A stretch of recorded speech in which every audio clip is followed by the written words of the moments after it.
ส่วนเรื่องสภาพอากาศกรมอุตุนิยมวิทยายังขอให้ประชาชนในพื้นที่เสี่ยงภัยบริเวณภาคตะวันออกและภาคใต้ระวังอันตรายจากฝนตกหนักและคลื่นลมแรงค่ะ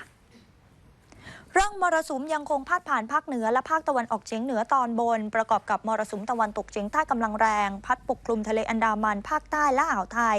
ส่งผลให้บริเวณภาคตะวันออกภาคใต้มีฝนตกหนักในบางพื้นที่ขอให้ประชาชนในพื้นที่เสี่ยงภัยโดยเฉพาะบริเวณจังหวัดตราดระนองพังงาและภูเก็ตระวังอันตรายจากฝนตกหนักและฝนที่ตกสะสมในช่วงนี้ซึ่งอาจจะทำให้เกิดน้ำท่วมฉับพลันน้ำป่าไหลหลากได้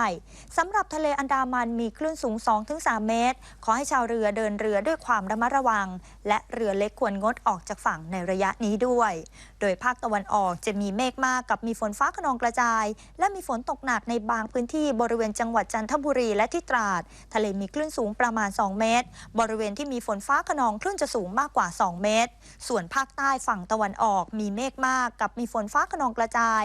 ส่วนมากบริเวณจังหวัดชุมพรสุราษฎร์ธานีนครศรีธรรมราชพัทลุงสงขลาปัตตานียะลาและนราธิวาสภาคใต้ฝั่งตะวันตกมีเมฆมากกับมีฝนฟ้าคะนองเกือบทั่วไป